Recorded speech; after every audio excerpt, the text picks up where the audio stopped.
Many believe they fully control their thoughts, but psychological science reveals a profound truth. Much of what drives us operates beneath conscious awareness. From why we procrastinate despite knowing better, to the inexplicable logic of our dreams, our minds hold far more mysteries than we realize. By the end of this ultimate introduction, you will not only grasp psychology's essential history, but also understand how its core theories illuminate your everyday thoughts and behaviors.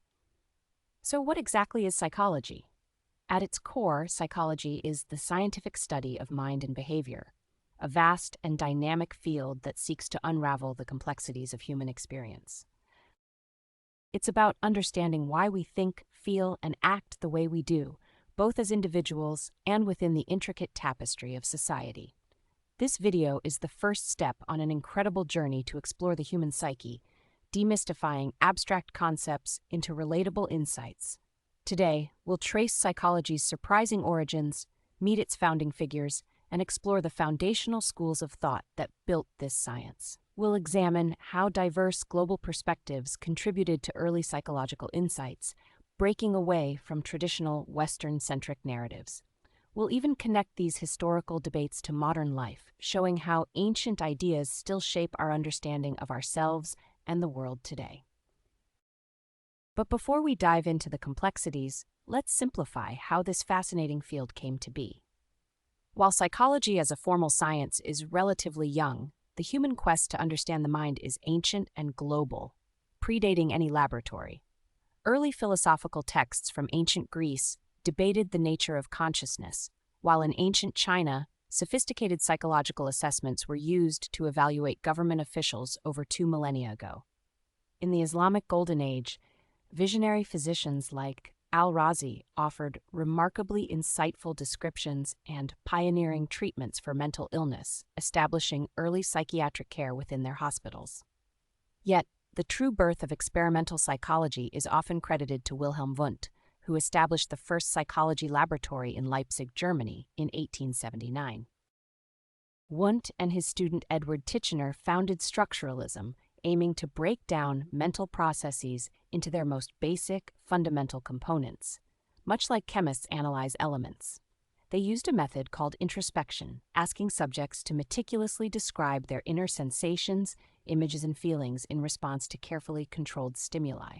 For instance, you might be asked to report every fleeting thought and sensation you experienced upon tasting a lemon or hearing a specific tone. While groundbreaking for its scientific intent, structuralism faced significant criticism because introspection is inherently subjective and often unreliable.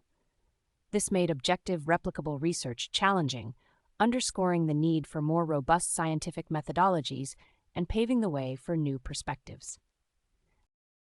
We've touched on ancient wisdom, but what finally made psychology a science? Stick around because the answer lies in a German laboratory and the subsequent search for measurable truths. However, not everyone agreed with this structuralist approach of breaking down the mind. A new wave of thinking focused instead on why the mind works rather than just what it is made of. American philosopher William James proposed functionalism, asking what the adaptive purpose or function of our thoughts, feelings, and behaviors is in helping us navigate and survive our environment. Heavily influenced by Darwin's theory of evolution, functionalism viewed the mind not as static parts, but as a fluid stream of consciousness, constantly interacting with its surroundings. For James, understanding why we remember or why we feel fear was more important than simply identifying the components of those experiences. Around the same time, a radically different and often controversial perspective emerged from the physician Sigmund Freud in Vienna. You might think psychology is all about therapists and couches, and while Freud certainly introduced that iconic image, he fundamentally shifted our understanding of human motivation. Freud's psychoanalysis posited that our personalities, motivations, and even mental disorders are largely driven by powerful hidden unconscious forces, repressed memories, desires, and unresolved conflicts from childhood. He developed pioneering techniques like free association, where patients speak whatever comes to mind, and dream analysis, to bring these hidden dynamics into conscious awareness, believing this would lead to healing. You've heard of Freudian slips, right? When you accidentally say one thing but mean another, Freud would argue this reveals an unconscious underlying thought or desire. Freud's ideas, though heavily debated and refined over time, were revolutionary in highlighting the power of the unconscious and laying the groundwork for modern talk therapy and understanding mental health. His work sparked a paradigm shift, recognizing that mental distress wasn't solely physical, but could originate from deep within the unseen layers of the psyche. As we journey through these mind-bending theories, I want you to consider which of these perspectives best explains your own behavior. Share your initial thoughts in the comments below. Shifting gears dramatically in the early 20th century, a new generation of scientists proclaimed that if psychology was to be a rigorous science, it must focus only on what could be objectively observed. This seismic shift led to behaviorism, a school of thought championed by figures like Ivan Pavlov, John B. Watson, and B.F. Skinner, who argued that psychology should strictly study observable behavior and how it's learned. They conducted groundbreaking experiments on conditioning, systematically demonstrating how environmental stimuli could reliably shape and predict responses. Remember Pavlov's dog salivating at a bell? Or Skinner's famous Skinner box experiments showing how rewards and punishments powerfully influence actions? Behaviorism offered powerful tools for understanding and modifying behavior, and its principles are still widely applied today in areas from education and therapy to animal training. Pause for a moment and consider, have you ever been unknowingly conditioned to respond a certain way, perhaps to a notification sound or a familiar advertisement? Yet, as the mid-20th century arrived, many felt behaviorism overlooked a crucial, uniquely human aspect: our free will, inherent potential, and desire for personal growth. This counter-movement paved the way for humanistic psychology, with Carl Rogers and Abraham Maslow emphasizing that humans are far more than just conditioned responses. Humanists focused on self-actualization, the innate drive to achieve one's full potential, and the importance of unconditional positive regard in fostering personal development. Maslow's iconic hierarchy of needs, for example, beautifully illustrates how basic survival needs must be met before individuals can pursue higher goals like self-esteem and self-fulfillment. This perspective brought a much-needed focus on subjective human experience, individual choice, and the cultivation of positive psychological states, profoundly influencing counseling and personal development. Fast forward to today, and these foundational ideas converge into what's often called the cognitive revolution, fundamentally changing how we view and study the mind. Cognitive psychology emerged, treating the mind like a complex, active information processing system, much like an advanced computer. Researchers began rigorously studying internal mental processes, how we perceive, remember, think, problem solve, and make decisions, using objective scientific methods.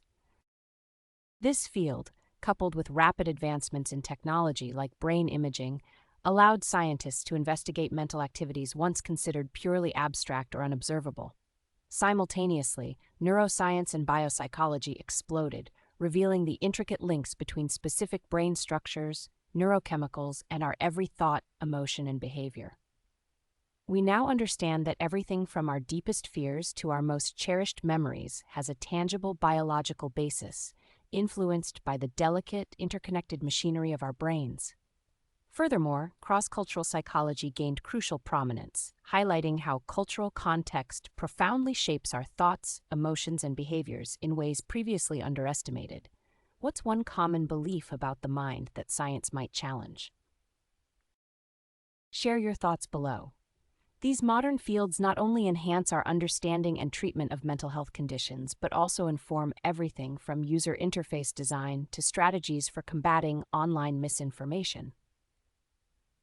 We'll see how these historical debates aren't just relics of the past. They're shaping the cutting-edge neuroscience and AI research happening right now.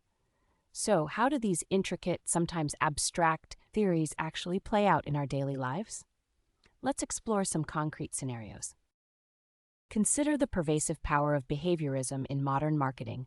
Companies actively condition us with catchy jingles, repetitive ads, or loyalty programs to influence our purchasing habits. Or take Freud's idea of the unconscious. Understanding its subtle influence can help you reflect on why you react certain ways to specific triggers, perhaps stemming from old, unresolved patterns. Cognitive psychology explains why headlines with emotionally charged words grab our attention more easily, activating inherent cognitive biases that heavily influence our beliefs and decisions online. It's why critical thinking, a core cognitive skill, is more vital than ever in navigating the digital age. Even simple mindfulness practices, which encourage present moment awareness and acceptance, draw from both humanistic principles of self-growth and cognitive techniques for managing attention. Remember that engagement reset? Pause for a moment and consider, have you ever been unknowingly conditioned to respond a certain way? Which of these perspectives best explains your own behavior or the behavior you observe around you? Share your thoughts in the comments below. Your unique experiences and questions are a crucial part of this learning community. If you're finding this exploration helpful and want to continue unlocking the secrets of the human mind, please like this video and subscribe to the channel. From ancient philosophers grappling with the human soul to modern neuroscientists mapping the intricate brain, psychology has journeyed through fascinating and diverse schools of thought. We've seen how structuralism sought to define the mind's basic elements, while functionalism asked about its adaptive purpose. Freud unveiled the powerful, often hidden realm of the unconscious, and behaviorists focused solely on what could be objectively observed and measured. Then, humanism passionately reminded us of our inherent free will and universal drive for self-fulfillment. Finally, the cognitive revolution transformed our understanding, portraying the mind as an active, information processing system. Psychology today is a vibrant, multifaceted science, continually evolving as new research, diverse global perspectives, and technological advancements emerge. It's a field that not only strives to understand the entirety of human experience, but ultimately empowers us to navigate our complex inner worlds and external realities more effectively. Now, with all this incredible knowledge, what's your next question about the human mind? How do these diverse theories apply to specific mental health challenges? Or how do they explain the fascinating development of personality over a lifetime? If you're eager to continue this exploration, our next video will dive deep into specific psychological research methods, showing how these profound insights are actually discovered.